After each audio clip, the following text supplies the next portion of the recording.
పసిపిల్లలను జీవోత్సవాలుగా చేస్తున్న పోలియో నివారణకు ప్రతి ఒక్కరూ కృషి చేయాలని మాజీ సర్పంచ్ అడబాల రత్నప్రసాద్ పేర్కొన్నారు. కాకినాడ రూరల్ మండలం రమణీయపేట గ్రామం APIIC colony SRMT primary health సెంటర్లో పల్స్ పోలియో కేంద్రాన్ని మాజీ సర్పంచ్ అడబాల రత్నప్రసాద్ ప్రారంభించారు.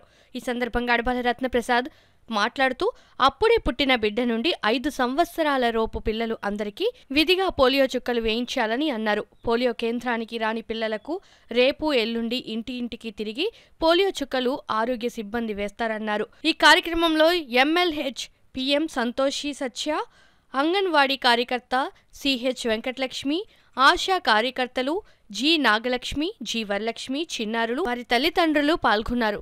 జాతీయ పల్స్ పోలియో నివారణ దినోత్సవం సందర్భంగా రమణపేట ఏపీఐసి కాలనీలోని ఎస్ఆర్ఎంటీ హాస్పిటల్ వద్ద ఈరోజు పల్స్ పోలియో కార్యక్రమాన్ని ప్రారంభించడం జరిగింది. మరి పసిపిల్లలు జీవోత్సవాలుగా చేస్తున్న పల్స్ పోలియో నివారణ కోసం గత కొన్ని ఏడాదిగా పలు సంవత్సరాల నుంచి కూడా ఈ యొక్క పల్స్ పోలియో కార్యక్రమం ప్రభుత్వం నిర్వహిస్తుంది. అందులో భాగంగా ఈరోజు ఇక్కడ ఏర్పాటు చేయడం జరిగింది.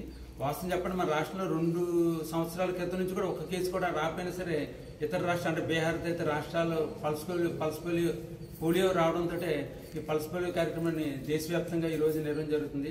ఈ రోజు వచ్చిన పిల్లలందరికీ ఇక్కడ వేస్తారు. ఇక్కడ పల్స్ పోలియో కేంద్రం రాని పిల్లలందరూ కూడా రేపు ఎల్లుండి వచ్చి వారి ఇళ్ళకు కూడా వచ్చి వేస్తారని సందర్భంగా తెలియపరుస్తూ ప్రతి ఒక్కరు కూడా అంటే అప్పుడే పుట్టి బిడ్డ నుంచి 5 సంవత్సరాల పిల్లలందరూ కూడా ఖచ్చితంగా ఈ పోలియో చుక్కలు వేయించి ఈ యొక్క పోలియో వ్యాధిని పూర్తిగా నివారించాలని సందర్భంగా కోరుతున్నారు.